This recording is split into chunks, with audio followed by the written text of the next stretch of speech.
the Zuckerberg Rogan interview, there was nothing equivocal about what Zuckerberg said. He said that the administration would call him almost daily, screaming at him, yelling at him to tell him that he has to censor.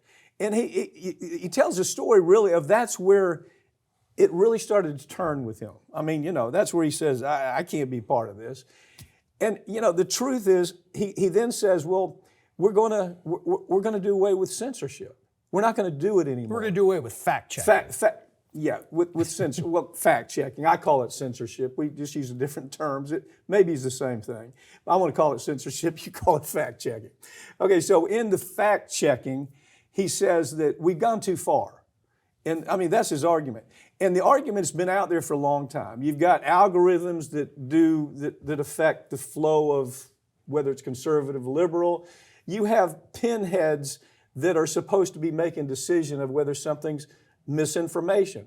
The problem has always been that whether it's the right doing the fact checking or that's the left doing the fact checking, the ideology drives what those fact checkers decide.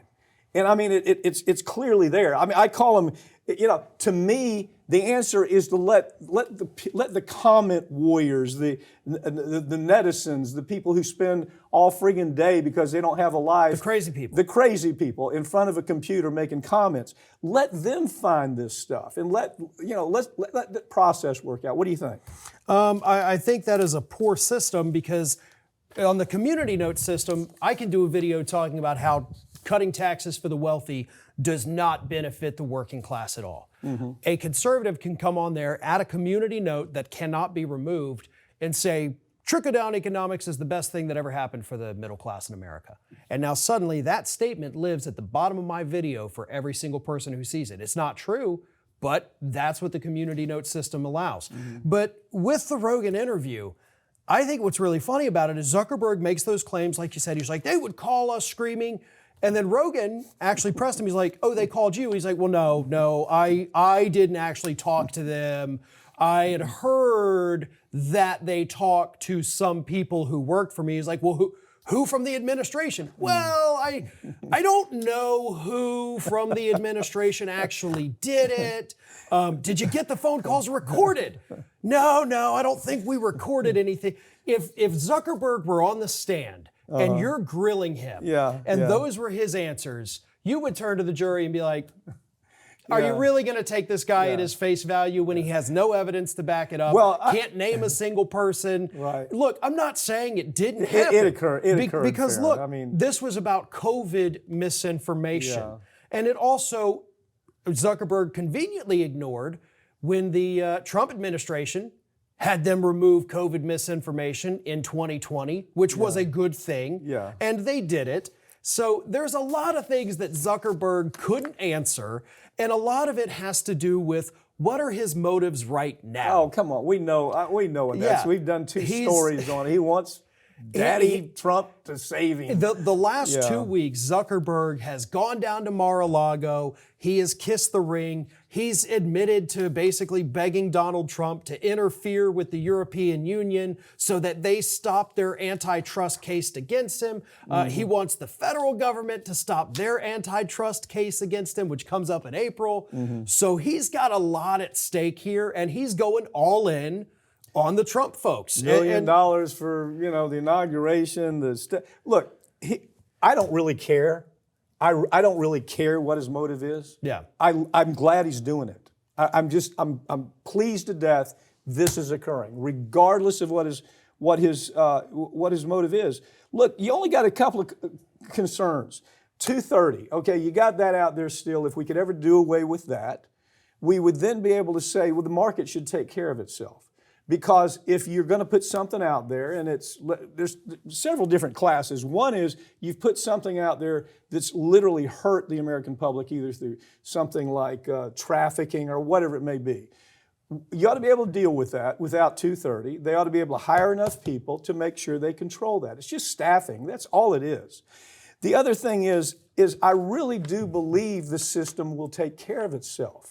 And that is, you've got people who are obsessive compulsive. Now, they might be crazy, as you like to say. They may be lunatics.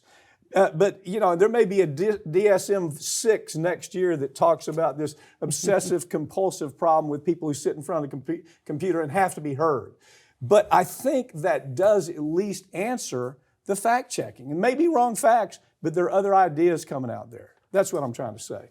May not be a solution, Farron, but I think it's, to me, I hate the notion, what you call fact checking, I call censorship.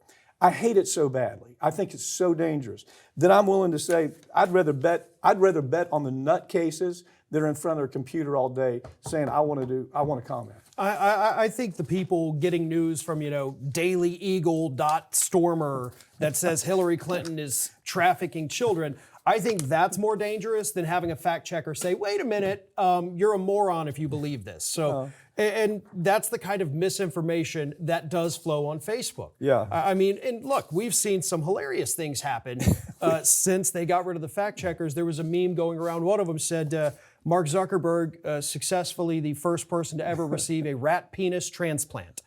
So careful what you wish for, Zuckerberg, because it's coming. But again, it's just, I don't think we're that far apart on this. I think you believe in the First Amendment very strongly.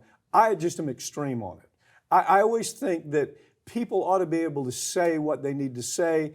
It's just like the economic market. It takes care of itself. It responds.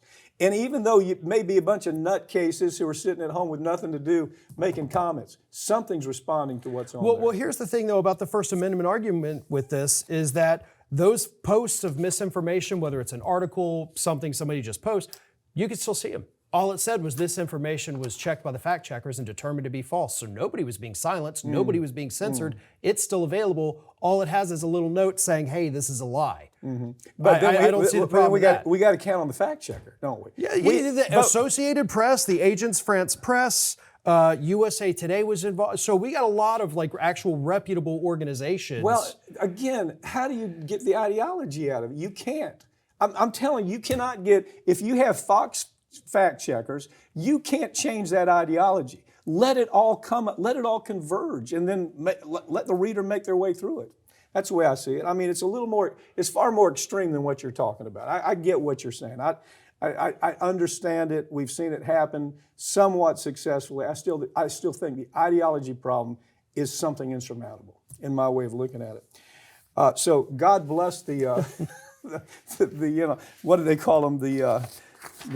Well, they've got all kinds of names for them right now. The folks that sit at home all day long. The keyboard warriors. The keyboard warriors, yeah.